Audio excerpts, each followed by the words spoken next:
तो जैसा कि लास्ट एपिसोड में हम लोगों ने देखा था कि योंग फाई वो क्यान सिटी में मौजूद होता है और वहां पर कुछ लोगों ने चेनशी को हर्ट किया था, जिसकी वजह से योंग फाई उन लोगों के साथ लड़ जाता है और उन लोगों की लड़ाई इतनी खतरनाक लेवल पे चली जाती है कि वो लोग फिर एक अलग ही मैदान में जाकर उस लड़ाई को कंटिन्यू करते हैं। वहां पर एक मोटा वॉरियर जब योंग फाई से हार जाता है तो वो गुस्से में अपने एक बहुत ही खतरनाक ड्रैगन को समन कर लेता है, मगर योंग फाई भी हार नहीं मानता। वो भी अपने एविल फॉर्म को एक्टिवेट कर देता है, जिसके बाद वो इतना खतरनाक हो जाता है कि वो मोटा वॉरियर तो उसके आगे जरा भी नहीं ठहर पाता और बहुत ही बुरी मौत मारा जाता है। और वहां पे मौजूद पूरी की पूरी क्यान सिटी की आर्मी योंग फाई पर हमला कर देती है। तो योंग फाई भी इतना खतरनाक हो जाता है कि वो फिर उन लोगों को चुन चुन कर मारना शुरू कर देता है। उसके आगे पूरी की पूरी आर्मी ही तितर बितर हो चुकी थी, कोई भी उसके आगे नहीं ठहर पा रहा था।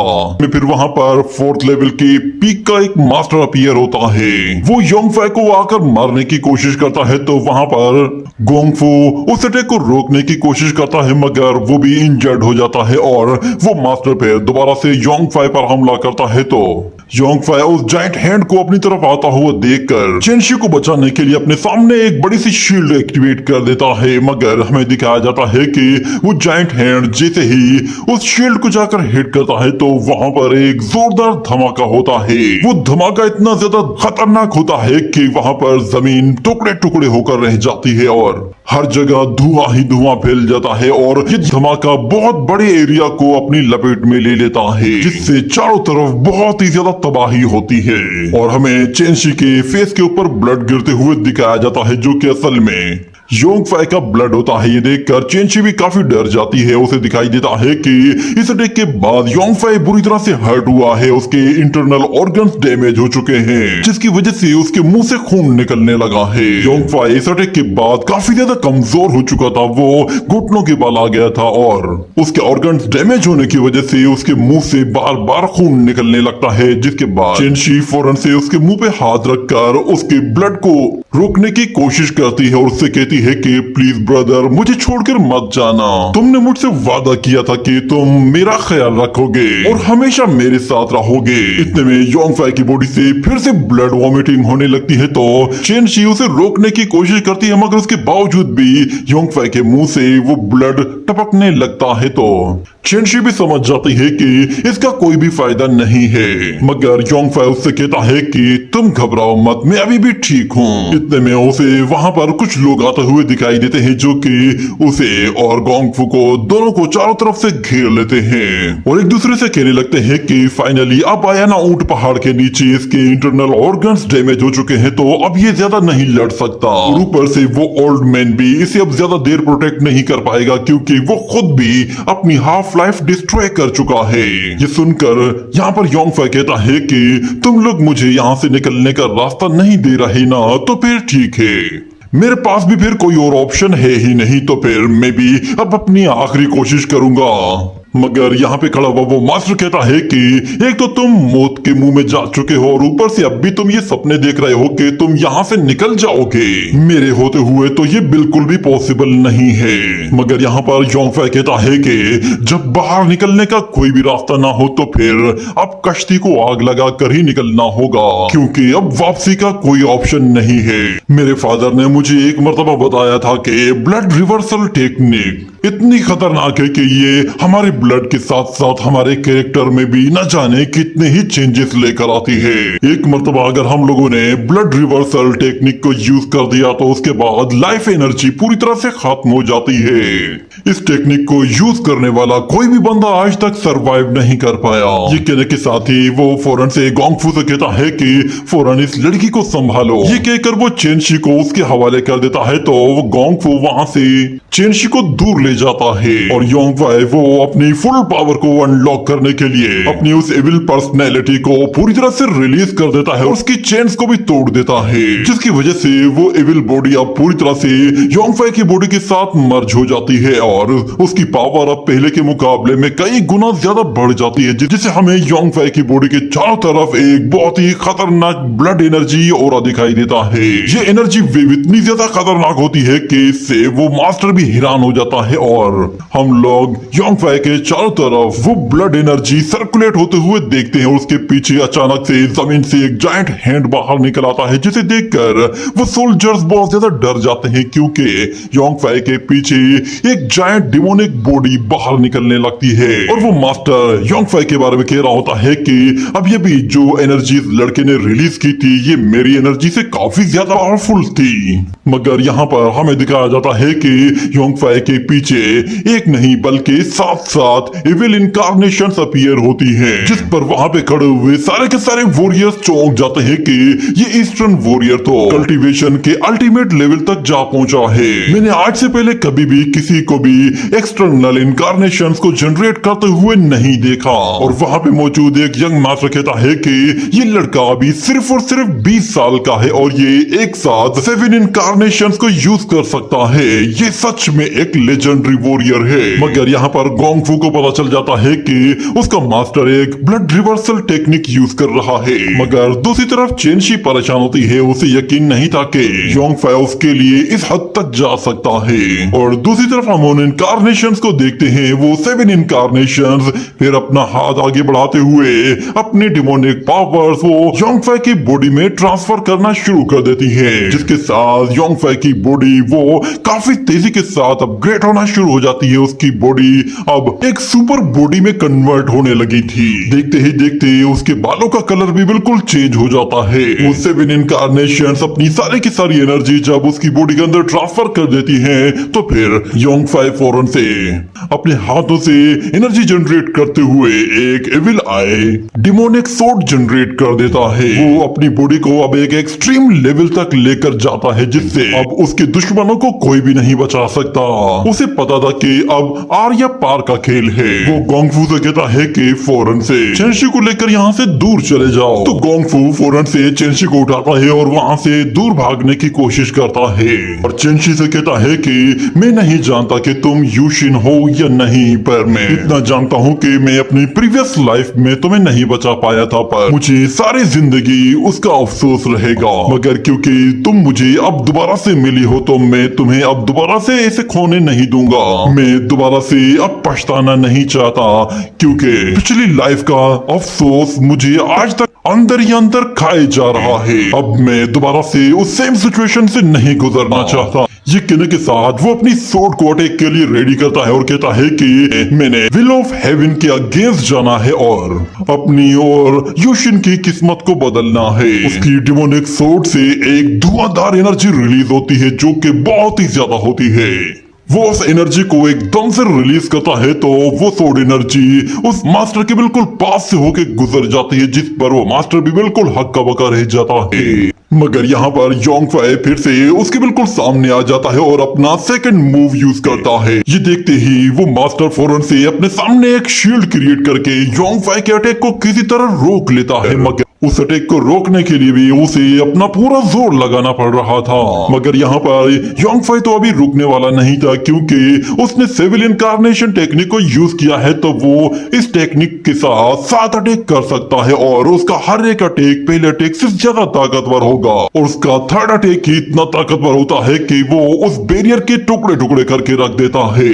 जिसके बाद हमें योंग फाई की मेमोरीज दिखाई देती हैं, जिसमें योंग फाई वो यूशिन के साथ होता है। यूशिन जब उससे फर्स्ट टाइम मिली थी तो उसने कहा था कि जब हम लोग नेक्स्ट टाइम मिलेंगे तो फिर मैं तुम्हें अपना नाम बताऊंगी। यूशिन को याद करने से ही उसके इमोशंस इतने ज्यादा भड़क रहे होते हैं कि जैसे उसके अंदर कोई बड़ा सा ज्वालामुखी हो जो कि फट रहा हो। और ऊपर खड़ा हुआ वो मास्टर कहता है कि इसकी सोर्ड एनर्जी वो हर अटैक के बाद बहुत ज्यादा बढ़ जाती है।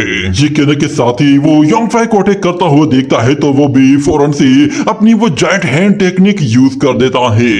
मगर यहाँ पर योंग फाई को किसी चीज की कोई परवाह नहीं थी। वो हर एक अटैक को डिस्ट्रॉय करने के लिए तैयार था। वो अपनी सोर्ड एनर्जी के साथ उस जायंट हैंड को पूरी तरह से तितर बितर करके रख देता है। मगर वो मास्टर कहता है कि तुम्हें लगता है कि तुम अपनी इस पावर के साथ मुझे हरा पाओगे, तुम लगता है कि शायद दिन में सपने देखने के आदी हो। ये कहने के साथ वो अब डबल जाइंट हैंड यूज करता है। मगर यहाँ पर योंग फाई वो अभी भी इमोशंस की दुनिया में खोया हुआ होता है। उसके सामने सिर्फ यूशिन होती है और उसकी मौत का अफसोस उसे अंदर ही अंदर गुस्सा दिला रहा होता है। वो अपनी पास मेमोरीज में यूशिन का नाम जान जाता है, जिसके बाद से वो यूशिन के और भी ज्यादा क्लोज हो गया था। यूशिन की मेमोरीज उसे इतनी ज्यादा एनर्जी दे रही होती है कि वो उस मास्टर से भी काफी ज्यादा आगे चला गया था। उसका एक ही अटैक उन दोनों के दोनों जायंट हैंड्स को बहुत ही आसानी से खत्म करके रख देता है और सीधा उस मास्टर को जाकर हिट करता है। इस अटैक की वजह से वो मास्टर भी इंजर्ड हो गया था और उसके मुंह से भी खून निकलने लगा था। मगर जब वो योंग फाई की तरफ देखता है तो उसे पता चल जाता है कि ये लड़का अपने हर एक सोड एनर्जी अटैक के साथ अपनी लाइफ पावर को यूज कर रहा है। देखते ही देखते यहाँ पर योंग फाई अपनी सोड को हवा में लहराता है तो उसकी सोड एनर्जी पूरी तरह से पूरा का पूरा आसमान ही कवर कर लेती है। ये देखते ही वो मास्टर कहता है कि तुम्हें लगता है कि मैं तुम्हारे सामने हार मान जाऊंगा। ये कहने के साथ वो फौरन से अपनी 10,000 सोर्ड टेक्निक को यूज करता है। वो 10,000 सोर्ड बहुत ही तेजी के साथ योंग फाई की तरफ जा रही होती है। मगर यहाँ पर योंग फाई का गुस्सा वो सर चढ़ता जा रहा होता है और उसे अभी भी उन ड्रीम्स में यूशिन दिखाई दे रही होती है। वो उसे अपनी आंखों के सामने मरता हुआ देखता है और उसके लिए कुछ भी नहीं कर पाता, क्योंकि वो अपनी पास्ट लाइफ में अपनी कल्टीवेशन को डिस्ट्रॉय कर बैठा था। मगर इस लाइफ में वो अब ऐसा कुछ भी नहीं करने वाला था। वो हर हाल में सेम सिचुएशन को रिपीट होने देने वाला ही नहीं था। वो कहता है कि प्लीज गॉड मुझे मेरा ब्लड और मेरी लाइफ वापस कर दो।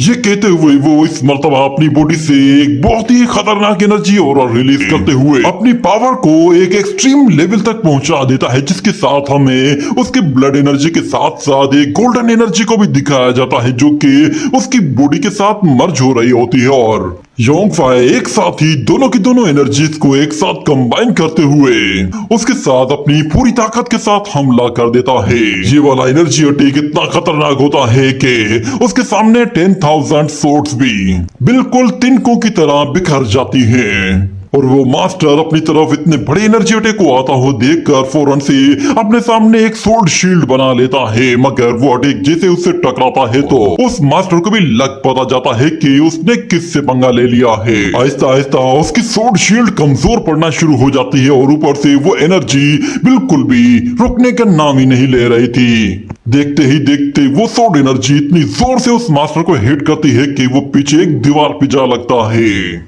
इस अटैक के बाद से उसको काफी ज्यादा इंजरीज हुई थी, यहाँ तक कि वो मास्टर अब ब्लड वोमिटिंग करने लगता है।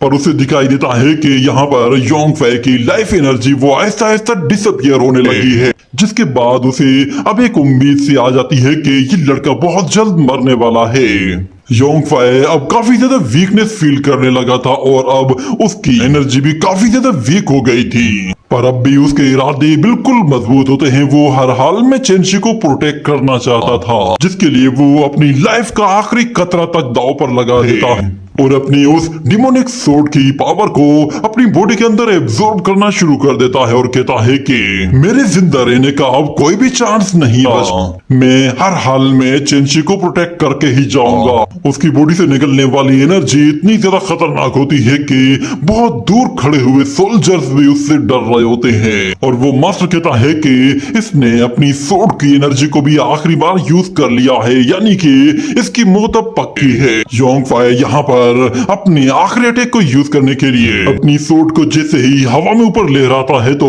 हमें दिखाया जाता है कि सोर्ड एनर्जी अब पहले के मुकाबले में 10 टाइम्स बढ़ चुकी होती है और हमें उसके पीछे कुछ गोड आइज भी दिखाई देती है। और यहाँ पे ये मास्टर भी उस अटैक को रोकने के लिए अपनी पूरी तैयारी कर लेता है और उसके साथ टर्टल शेल को एक शील्ड की तरह यूज करते हुए उसे जैसे ही एक्टिवेट करता है तो वहां पर उसके चारों तरफ एक डोमेन एक्टिवेट हो जाता है और उसके चारों तरफ एक बहुत बड़ी टर्टल शील्ड एक्टिवेट होना शुरू हो जाती है, जो कि जमीन से योंगफाई के सामने आती जा रही होती है। मगर योंगफाई को उसकी कोई परवाह नहीं होती कि उसके सामने अगर मल्टी लेयर शील्ड है। वो बस एक ही बात सोच रहा था कि उसे अपने एक अटैक में अब पूरा खेल खत्म करना है। वो कहता है कि भले ही मेरे पास अब ज्यादा लाइफ नहीं है, मगर मेरे पास एक चांस मौजूद है जिससे मैं पूरा का पूरा खेल खत्म कर सकता हूँ। वो तेजी से भागते हुए उस शील्ड की तरफ चला जाता है और जैसे ही उसके करीब पहुंचता है तो वो फिर से अपनी पास्ट मेमोरीज में चला जाता है, जहां पर वो यूशिन के साथ होता है। और ये इमोशंस ही होते हैं जो कि उसकी पावर को और भी ज्यादा बूस्ट कर रहे होते हैं। उसका गुस्सा बढ़ता जा रहा होता है जिससे उसकी पावर भी बढ़ती जा रही होती है। यूशिन उसकी लाइफ में बस अकेली एक ऐसी लड़की थी जो कि उसे पसंद करती थी और उसे सबसे ज्यादा रेस्पेक्ट देती थी, मगर पूरी दुनिया ने योंगफाई को ठुकरा दिया था क्योंकि वो अब कल्टीवेशन नहीं कर सकता था। सिर्फ यूशिन का एक सच्चा प्यार था जिसकी वजह से योंगफाई बस उसी के साथ ही रहा करता था। यहाँ पे हम देखते हैं कि योंगफाई उस शील्ड को और उस मास्टर को खत्म करने के लिए फौरन से भागते हुए उन लोगों के बिल्कुल ऊपर आ जाता है। उसकी सोड एनर्जी खतरनाक लेवल तक जा चुकी होती है। उसका पावर लेवल इतना ज्यादा बढ़ चुका होता है कि वो अब उस मास्टर से बहुत ही आगे जा चुका था। वो मास्टर किसी तरह बस अपने सुप्रीम ट्रेजर्स को यूज करके ही अपनी जान बचा रहा था। और यहाँ पे हमें दिखाया जाता है कि योंगफाई जैसे ही अपनी सोड एनर्जी के साथ अपना लास्ट अटैक करता है तो उसका लास्ट अटैक पहले वाले सारे अटैक्स के मुकाबले में 10 टाइम्स ज्यादा स्ट्रॉन्ग होता है। वो उन टर्टल शील्ड्स को मक्खन की तरह काटते हुए सीधा उस मास्टर के करीब जा पहुंचता है। ये देखकर उस मास्टर के भी तोते उड़ जाते हैं और वो खुद को बचाने के लिए फिर से अपने सामने एक और बैरियर बना देता है। मगर वो सोड एनर्जी अटैक इतना खतरनाक होता है कि हर एक चीज को 2 टुकड़े कर देता है। यहाँ तक कि वो पूरा का पूरा पैलेस ही बीच में से कट गया था और आसमान में मौजूद क्लाउड्स भी 2 हिस्से हो गए थे। हर एक चीज पूरी तरह से निस्तो नाबूद हो चुकी होती है। योंगफाई ने कुछ भी नहीं छोड़ा था, मगर साथ में उसने अपनी पूरी की पूरी लाइफ एनर्जी को भी गवा दिया था, जिसकी वजह से अब उसमें दोबारा अटैक करने की जरा भी ताकत नहीं होती और ना ही वो अपने पैरों पर ठीक से खड़ा हो पा रहा था। उसे पता था कि इस टेक्निक को फुल यूज करने के बाद उसके सरवाइव करने के चांस बिल्कुल 0 है। और यहाँ पर चेनशी उसे जब इस हाल में देखती है तो वो उसके पास जाने के लिए गोंगफू को जोर से काटती है और अपने आप को छुड़ाकर वहां से भागती है। मगर जब वो रास्ते में गिरती है तो वो दोबारा से खड़े होकर भागती है और योंगफाई के पास जाती है, मगर योंगफाई वहां पर नीचे पड़ा हुआ होता है। मगर यहाँ पर अभी भी वो मास्टर जिंदा बच गया था। ये देखकर गोंगफू भी हैरान हो जाता है और वो मास्टर जोर जोर से हंस रहा था और कहता है कि फाइनली इस लड़के का काम तमाम हो गया। वहाँ पे जितने भी सोल्जर्स होते हैं वो सारे के सारे दोबारा खड़े हो जाते हैं। यहाँ पर ये मास्टर योंगफाई को मारने के लिए उसके करीब आते हुए एक फूल को भी कुचल देता है और योंगफाई से कहता है कि फाइनली तुम्हारा इविल वे वो खत्म हो गया। मैं तुमसे बेहतर हूँ क्योंकि मैं अब भी अपने पैरों पर खड़ा हूँ। उसे आगे आता देखकर गोंगफू योंगफाई को बचाने के लिए जाता है, मगर वहाँ पे मौजूद सोल्जर्स वो गोंगफू को रोक लेते हैं और वो मास्टर फौरन से अपनी सोड एनर्जी के साथ अपनी सोड को अपनी तरफ खींच कर ले आता है और योंगफाई को मारने के लिए जैसे उसके करीब आता है तो यहाँ पर यूशिन वो सामने खड़ी होकर कहती है कि मेरे एल्डर ब्रदर को हाथ भी मत लगाना। मगर यहाँ पर वो मास्टर तो गुस्से में पागल हो चुका होता है और वो कहता है कि मेरे रास्ते से हट जाओ वरना तुम भी मारी जाओगी। उसे इस तरह देखकर गोंगफू समझ जाता है कि ये इस बच्ची को मार डालेगा, इसलिए वो कहता है कि तुम्हें शर्म आनी चाहिए। तुम एक 4th लेवल के पीक मास्टर हो और तुम एक छोटी सी बच्ची को मारने की धमकी दे रहे हो। और वहाँ पर लॉन्गजी भी कहती है कि सीनियर प्लीज इस पर तरस खाइए। और वहाँ पे मौजूद जितने भी यंग मास्टर्स और सोल्जर्स होते हैं वो भी कहना शुरू कर देते हैं कि ये 4th लेवल का पीक का मास्टर है और ये एक छोटी सी बच्ची को अगर मार देगा तो हम लोग बाकी लोगों को क्या मुंह दिखाएंगे। हमारा हाईएस्ट रैंकिंग का मास्टर वो एक छोटी सी बच्ची को मार रहा है। और ये बातें सारी वो मास्टर भी सुन रहा होता है। और दूसरी तरफ हमें दिखाया जाता है योंगफाई को वो अपने ड्रीम वर्ल्ड में जा चुका होता है, जहाँ पे वो यूशिन के साथ होता है और वो यूशिन से कहता है कि मुझे थोड़ी सी नींद आ रही है, मैं बस हल्की सी नींद करके वापस आता हूँ। मगर यूशिन कहती है कि ठीक है, अगर तुम थक गए हो तो तुम थोड़ी देर सो जाओ। ये कहने के बाद वो भी उसके बराबर में सो जाती है और उसका हाथ थाम लेती है और उसे प्यार भरी नजरों से देख रही होती है। और इतने में हमें दिखाया जाता है कि योंगफे को चेनशी के चिल्लाने की आवाजें सुनाई दे रही होती हैं, जिस पर वो उन फूलों से साइड में देखता है तो उसे नजर आता है कि वहां पर चेनशी उसकी डेड बॉडी के ऊपर रो रही है। ये देखकर वो खुद भी हैरान हो जाता है और उसे दिखाई देता है कि चेनशी उसकी खातिर उस मास्टर की सोर्ड के सामने खड़ी हुई है और वो उससे लड़ने को भी तैयार है। ये देखते ही वो कहता है कि चेनशी, मुझे उसे बचाना होगा। वो युशिन से कहता है कि मुझे माफ करना, पर मुझे इस वक्त जाना होगा।